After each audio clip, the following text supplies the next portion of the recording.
I'm here with the Nomad chef, Travis Peterson. Hi. And what Travis Peterson does is he travels around Western Canada, and he's an entertainer and he's a chef, and he caters to private groups, and he will cook you cannabis, THC, CBD infused meals, and kind of entertain your crew for the night. And he's been doing that for a couple of years now. So thanks for coming. Basically, so why don't you give us a little breakdown? What do you do exactly? So the Nomad Cook, really we're a private chef business.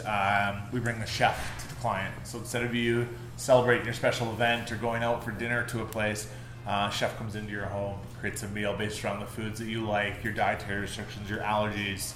Okay. And we'll help create a really memorable experience. It's when we come out and do events, not just about the food's the main point, but it's the overall experience, the atmosphere, the people you're sitting with. We kind of look at the whole package, or I try to look at the whole package of delivering. So over April 20th this year, I started doing cannabis infused dinners, and they've just kind of taken off, and it's the most fun I've ever had cooking. It's just been a blast for me. I mean, we were on the other side of it tonight. We just kind of sat through our meal, and it was absolutely wonderful. Yeah. It was a great experience, and a couple nice people. Had some great food. So kind of you said you were in the oil field before. What kind of brought you from where you were before into the whole? Well, I was a business development manager for a British oil company for about 8 years, and in 2015, on a Friday afternoon, I found the MasterChef Canada application. Okay. I was like, this will take 40 minutes to fill out, and then I can go home. It wasn't too serious when I filled it out, but 2 days later I got a phone call, and then I was auditioning, and then all of a sudden I was on the show for a brief moment, and when I came back from filming, the recession in Alberta finally caught me, and I was let go, but I was given a severance, and I just felt it was my opportunity to go after this chef thing. I've been cooking, since I was 15, but it was never ever meant to be anything other than just something I love to do, and I love food to eat. So awesome. So you're the Nomad chef. Is that we're in Calgary right now? Yeah. You cooked in Vancouver? Yeah. So I live in Vancouver. Okay. The whole Nomad concept came. My life. I've always been traveling. I've lived all over the world. I seem to never stay put in one place too long. And when I had the concept of becoming a private chef, I thought, with the way the Food Network and reality TV has brought so much light on our chefs, why can't chefs travel like a musician?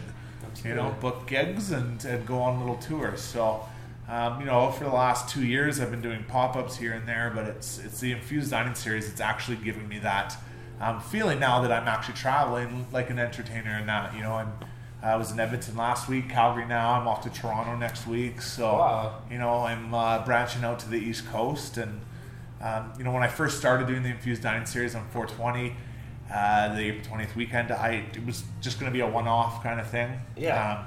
But we had 162 people over 4 days to our house in groups of 12, and I had so much fun. It just was such a blast. Watching people around a table who don't know each other share stories and get along. There's no alcohol involved, so there's no loudness or people just getting a little too much. It's very mellow and funny, and it's just I feed off of that energy. So that's awesome. So do you? You said you're doing across Canada. Is there any challenges that are presented with you with kind of trying to find a place to host a dinner? Well, yeah, absolutely. But what I've been doing is Airbnbs, and what I found is just be upfront and forthright when you're inquiring about the Airbnb and saying, I'm a chef. I'm travel around. I'm going to be having people come in for dinners and that, but.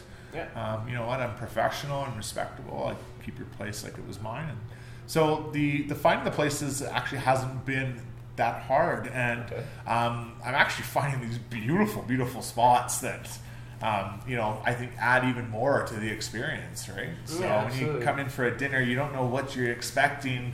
You're like, wait a minute, I'm coming into someone's house, and then you walk in and you've got this beautiful 180 degree view here. So yeah, it's really homey. You kind of got the nice music playing and everything, so it really sets the atmosphere.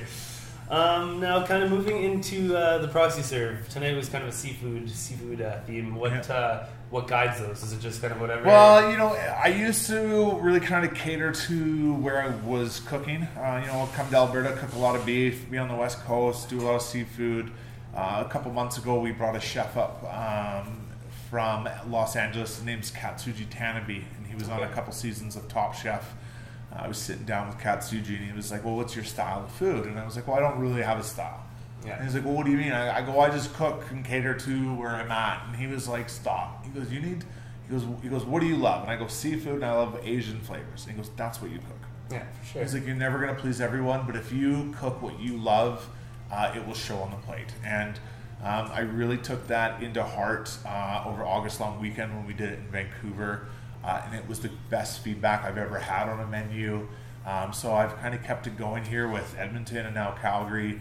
And again, just, the feedback from you guys and everyone else that's come through, they're just loving it. And, I used to get nervous bringing in maybe anything more than one course of seafood in Alberta, thinking of people, and I still do get a little bit of negative pushback, but I think all in all, I think a lot of people are maybe afraid of seafood because they just haven't had it right. It hasn't been cooked right. I don't like seafood. I'm not a seafood person. Yeah. We had scallops tonight. We had oysters. They're absolutely fantastic. I'll probably only eat them from this guy because they're so good. But yeah, I highly recommend it.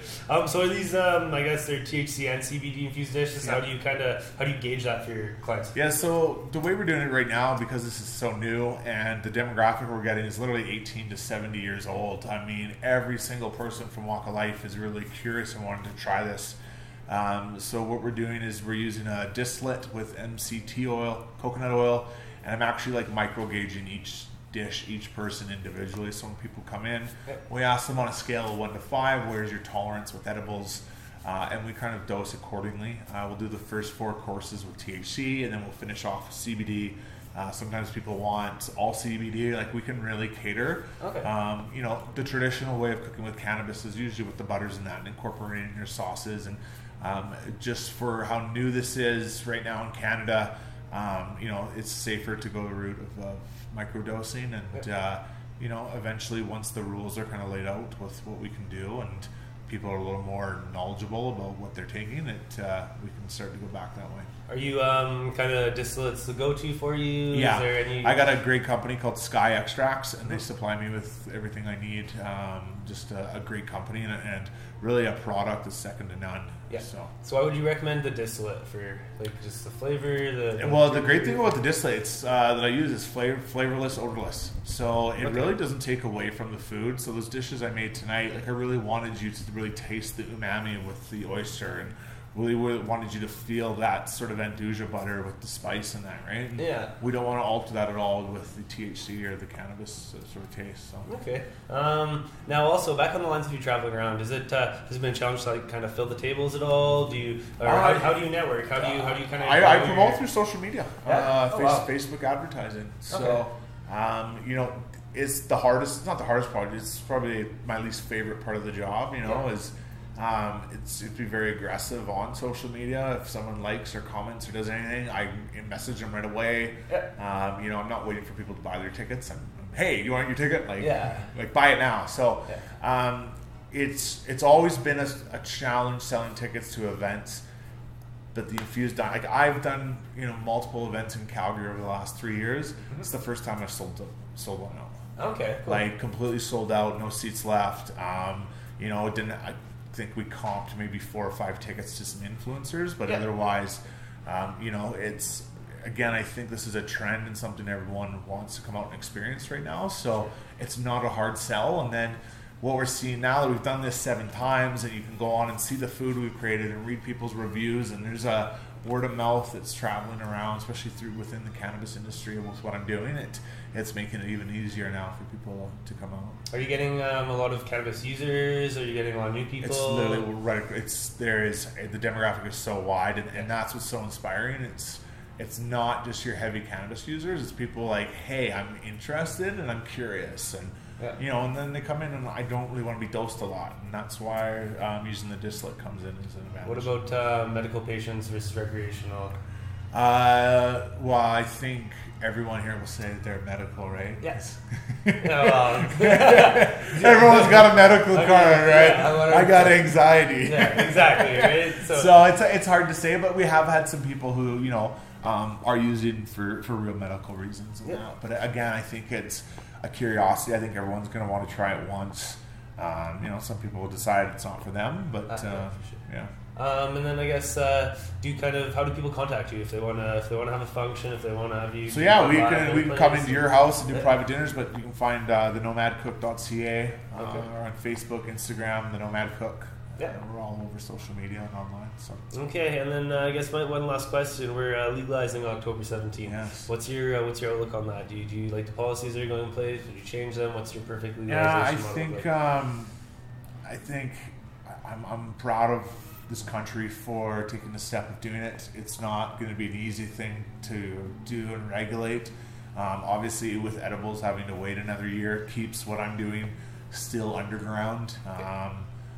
But it's better that we get it right than rush into it and have backlash that maybe the legalization goes away, right? So it's frustrating, but also we're a lot better off than the States or any other country right now. So yeah, I think we can all agree on that. Yeah. Well, you know what? Thanks so much. Hey, thank you. Absolutely.